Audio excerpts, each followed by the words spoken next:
Right mga idol, another video na naman tayo, no? So, itong ilaw na to mga idol, tingnan nyo, dalawa yung lens niya. Yan.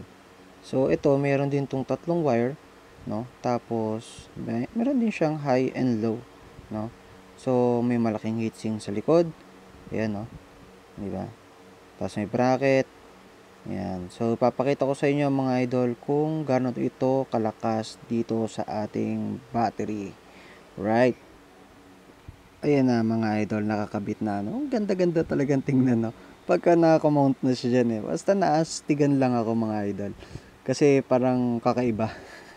So ito mga idol, susubukan na natin tong ilaw natin na to. No, tapat na natin yan dyan. So, tingnan nyo na lang yung video mga idol. Susubukan muna natin yung low beam.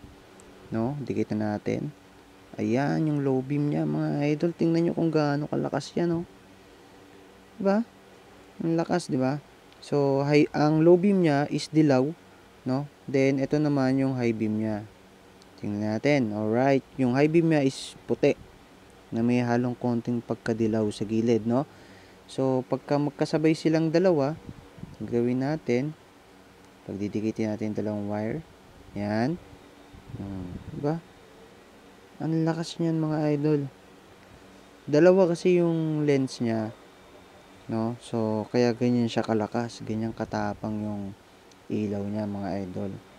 So, makikita mo na lang yan sa yellow basket natin mga idol, yung full description nitong item na to. Kung gaano ito kalakas, kung ilang watts siya, gaano kalaki. Pero makikita nyo naman sa video, ayan, kung gaano siya kalaki, no? So, see you sa ating yellow basket mga idol. Tingnan nyo na lang, no? Happy buying!